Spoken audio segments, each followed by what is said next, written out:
যে সেনা জওয়ানরা ভারত মাতৃকার সবাই নিয়োজিত, সেই সেনা জওয়ানরা যদি নারীর ইজ্জতে কলঙ্কের দাগ লাগায়, সেই সেনা জওয়ানরা দেশ মাতৃকার সম্মান কতটুকু রক্ষা করবে তা কারোরই বলার অপেক্ষা রাখে না। ঠিক এমনই এক সেনা জওয়ান এমন এক অপরাধে জড়িয়ে পড়েছে যা শুনলে সকলের শরীর শিউরে উঠবে।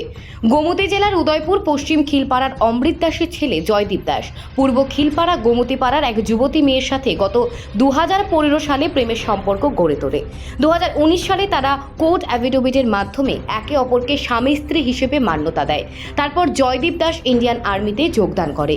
চাকরি পাওয়ার পর জয়দীপ দাস কোনো ছোটোখাটো ব্যাপার নিয়ে তার অবাধ্য হলে প্রেমিকাকে যেখানে খুশি সেখানে মারধর করতে শুরু করে।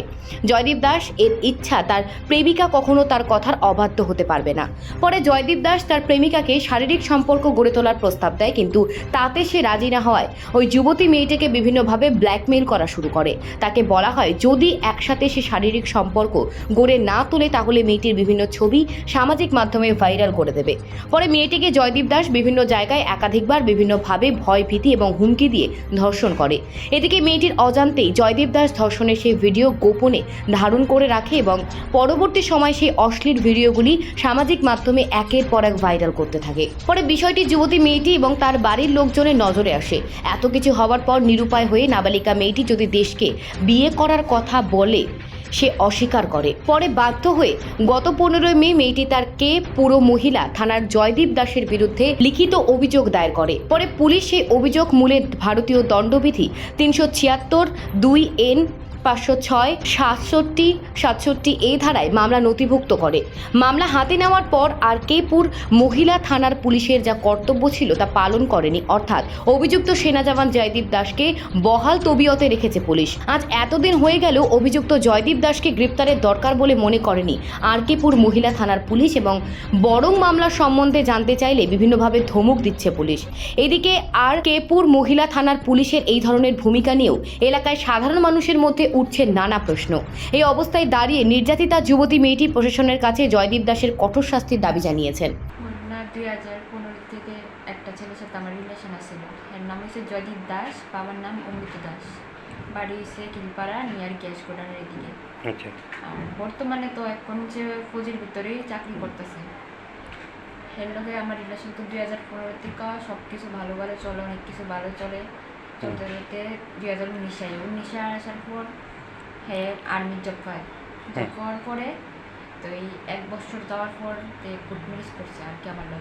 কোর্ট ম্যারেজ করছে। কোর্ট ম্যারেজ করার পর ওই তো দেখা করছি, বা আমি তো জানি আমার হাজব্যান্ড এই ব্যাপারে অনেক কিছু ফটো টুটো দিছি। দেওয়ার পর হ্যাঁ সবটি রাখছে।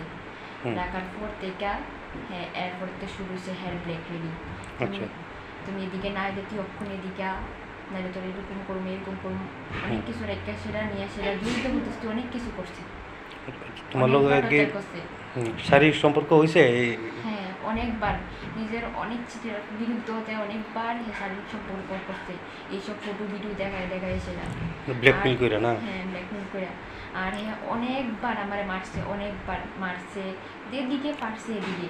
হ্যাঁ কথা না শুনলেই হ্যাঁ আমার মারছে। কী করবো, এইসব জিনিসটা আমি বাড়ি করতে পারি না। অনেকবার চেষ্টা করছি আমি হের কাছে যাতে এইসব ফটো ভিডিও পোস্ট না করে। ব্ল্যাকমেল তো করতোই, যাতে পোস্ট না করে। এর লেগে হ্যাঁ কথার মতো আমি সব কিছু উল্টান করতাম। এর কাছে হাত জোর করছি যে তুমি এরকম করে না, আমার লাইফটা নিয়ে কিন্তু না। এর ফলে সে স্টপ নাই, কন্টিনিউয়াসলি এমন করতে করতে করতে করতে প্রায় 2 বছর। তোমার ফটো ভিডিও কি মানে কি সামাজিক মাধ্যমে ভাইরাল করছে? হ্যাঁ সামাজিক মাধ্যমে হোয়াটসঅ্যাপের একটা ত্রিপুরা ইউনিভার্সিটি একটা গ্রুপ বানায়, এটার ভিতরে ছাড়ছে। ছাড়ার পর আমরা তো এখন যে কেস দিছি। হ্যাঁ কি নেশা টেশা করে না? অনেক অনেক। আমি তো রিলেশনে যে সময় ফার্স্ট আসছিলাম তখন জানতাম না হে যে নেশা করে এরকম করে। আসার পরে তারপরে যাই সেটা হে জানি যে নেশা করে, সিগারেট মদ অনেক কিছু খায়। বিষয়টা কি তুমি থানাতে জানাইছো? হ্যাঁ বিষয়টা থানাতে জানাইছি। আজকে তো 1 সপ্তাহ হয়ে গেছে গা। 1 সপ্তাহের মধ্যে তো অনেকবার গেছি ম্যাম তার কাছে। কেস করছো না? পুলিশ কি অ্যারেস্ট করছে তারা এখন? না এখনো অ্যারেস্ট করছে না। কি মনে হইতেছে এখানে কি মানে পুলিশের গাফিলতি এরকম মনে হয়নি? আমার তো মনে তো হইতেছে, কারণ আমি তো বারবার ডেলি যাইতেছি। 1 সপ্তাহ ধরে তো ডেলি যাইতেছি। তারা কইতাছে ধরবো হেড বিরুদ্ধে কেস হয়ে গেছে। কোন থানাতে কেসটা করছে? উদয়পুর মহিলা পুলিশ স্টেশনে। আচ্ছা এখন বিষয়টা নিয়ে তুমি কি চাইতেছো? বিষয়টা নিয়ে হেড কঠোর থেকে কঠোরতম শাস্তি চাইতেছি। হে যে আমার লাইফটা নষ্ট করছে, হে যে আমার লোক এইসব খারাপ কাজটি করছে, আমার সমাজের মধ্যে বদনাম করছে, হুম, হুম। এটি লেগে আমি কটুরতম